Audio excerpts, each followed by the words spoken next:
Well, the crystal red experiment continues, but in a different manner than before. If you watched the previous video, you know I have transformed this tank into a proper crystal red tank. It's got fluval stratum substrate, it's got RO water mixed with salty shrimp for crystal reds, and it is, of course, cycled. The filter itself is the same as before. It's been cycled for, gosh, like half a year to a year now. The temperature is adequate, and I am now drip acclimating some crystal reds. We got 10 crystal reds that just came in the mail today. Now here's the thing.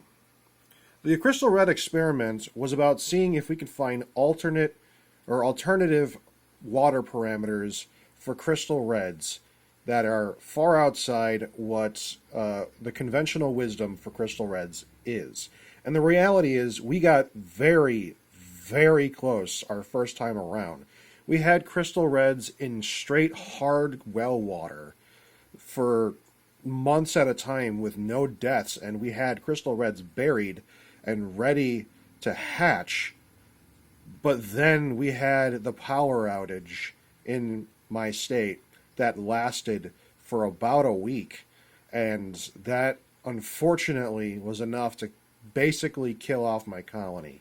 And the tanks just never did as well with the crystal reds in those types of parameters since.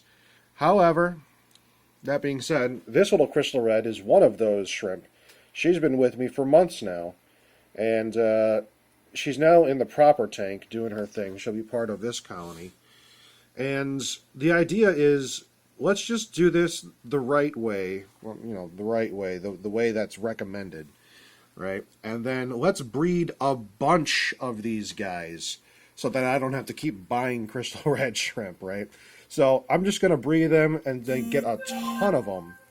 And from there, I will then allocate a small amount to a specific tank that I dedicate to testing whether or not we can get alternative parameters that go against the conventional wisdom, because we were so close before and we had such good success for a long time until we had a catastrophic failure with all my tanks. You know, that power outage really did in a bunch of my tanks. My Sulawesi shrimps definitely did not enjoy being in the cold, and they didn't make it, which is unfortunate because I had buried Sulawesi shrimps too.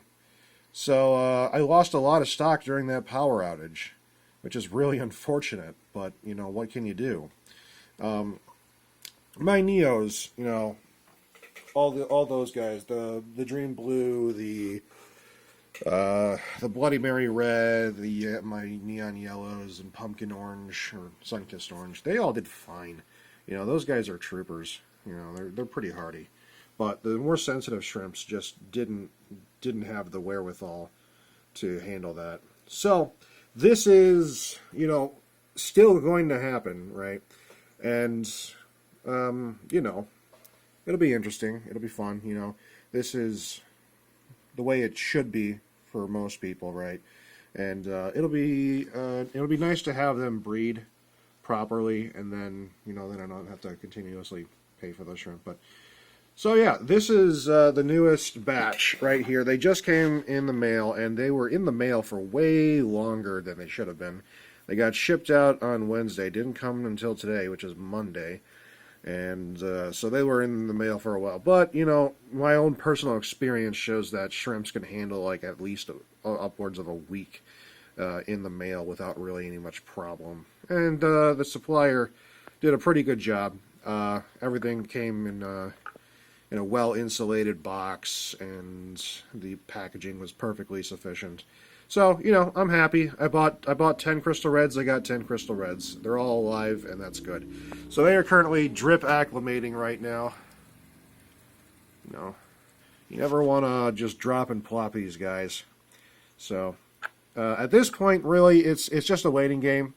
I'll eventually release the shrimp into the water, and that'll be the next video. So again, we're not done with the crystal red experiment. It's been going on for a while, and we're just going at it a different way right now. So, yeah, stay tuned.